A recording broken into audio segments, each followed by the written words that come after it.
Most men stay followers and they stay timid, but here is how to get out of that. Most of us as men, we grow up as followers. We abide and conform with what authority wants us to do. And that comes from childhood, which is acceptable because obviously we should listen to our parents, but it comes from complying with what our parents want us to do.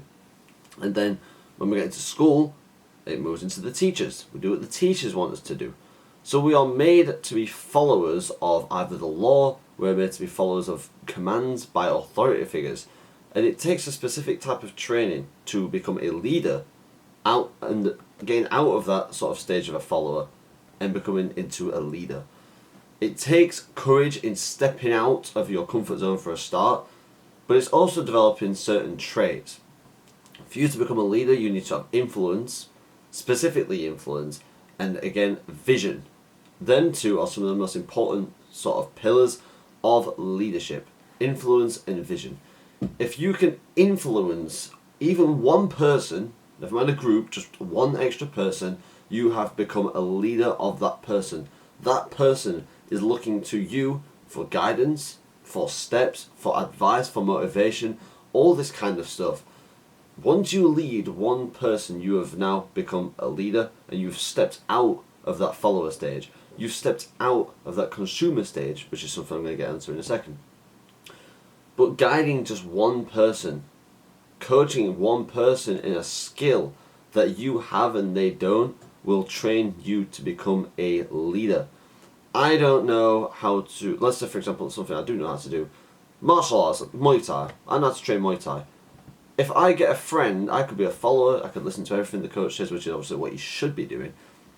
But the second I try and coach a friend to learn Muay Thai, to learn how to defend himself, I then become a leader. Because my friend who's coming to the Muay Thai gym with me is looking to me for guidance, for advice, for technique, for skill. He's looking at me to teach him what to do. So I've come out of that consumer stage where I'm consuming information, consuming skills, and consuming all this stuff, to then applying that in helping other people. This is how you get out of that out of the follower to leader stage.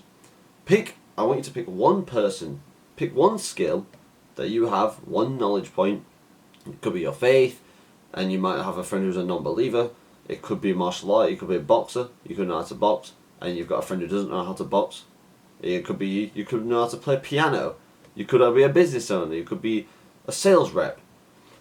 Pick one skill or knowledge point that you have that you know at least just one person for the time being in your life that does not have this skill or knowledge or area of knowledge or expertise, and I want you to dedicate certain days or certain hours, at least some time, either in person or online with these people, training them to get to a decent stage in this skill.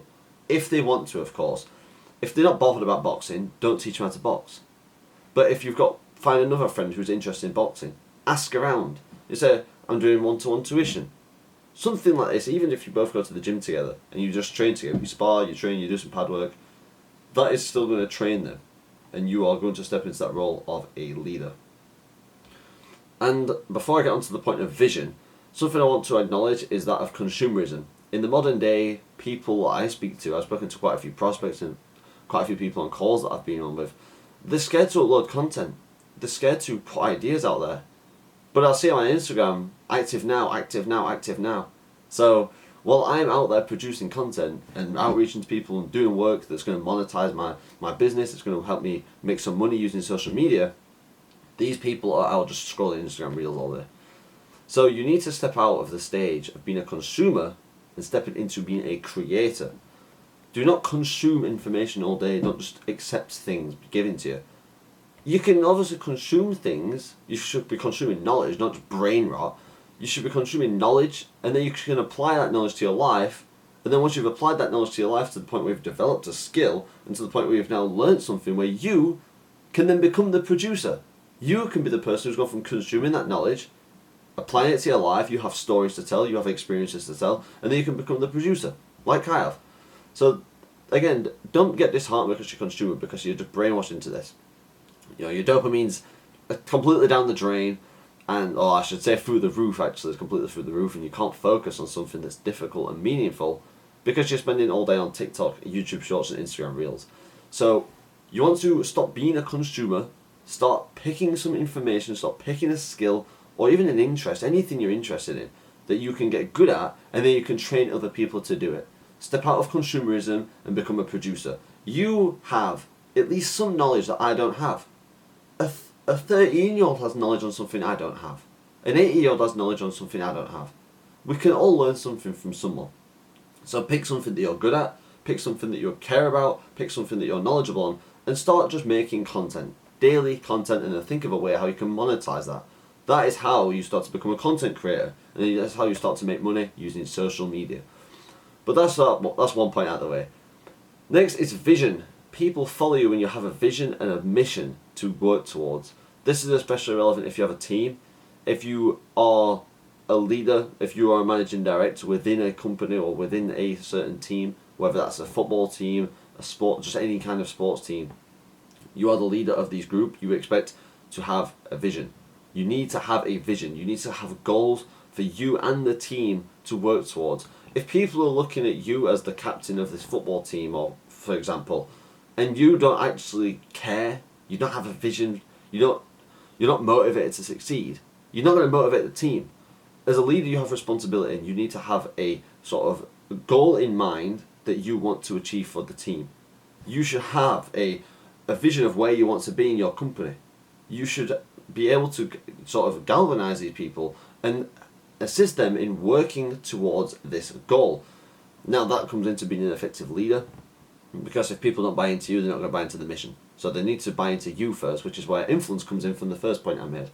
But vision is the next step. Vision is the stage where people are going to truly get on board with you. People want someone who's motivated to succeed. People want to work for companies that want to achieve greatness. Some people don't. I mean, look at Steve Jobs, for example. Steve Jobs was so disciplined and he had such high expectations for his staff that some people thought he was a bully. But someone like me, oh boy, sign me up, Steve Jobs, I mean, rest in peace, but man, if that was someone like me, I would jump on that ship immediately, straight on that modern day version of Noah's Ark. Sign me up, because I know the opportunities that would come up from working with someone like Steve Jobs, the intellect that man had. Think of how much you can learn from him. If you just let go of your ego a little bit and understood that there's something to learn here, rather than rather than not have someone to boss you around. So there's a difference between micromanaging and understanding that these people have a vision. So many people got on the board with Steve Jobs' vision. Some people didn't like it, some people did. A lot of people made money off it. And those that didn't want to, jump into that, well, I don't know where they are now, but they missed out on a huge opportunity in hindsight. So vision is important. Influence and vision, and also stepping out of the follower mindset and becoming on the consumer mindset and leading yourself into the producer mindset. Them three things are three things I want you to start applying today. If you learned something today, which I'm hoping you did, because that's my job, is to help lead you guys, help grow you into confident men, into leaders who are going to go out there into the world and make a difference in whatever field you're in, faith, business, sports, anything, whatever it might be. I want you, and my job in this business is to train you into become leaders for yourself and also for others. So if you learnt something, subscribe to this channel for more. Comment one thing below that you learnt today. Comment one thing below that you're going to apply to your life as well. Subscribe to this channel for more, and if you want more in-depth information, if you want more short-form content, and if you want direct one-to-one mentorship with me, hit the Instagram link in my bio below, and also in my YouTube channel. You can book a call with me, completely free, transformational call. We'll go over your problems, and we'll see what we can do to help you grow into the leader that you were called and meant to be.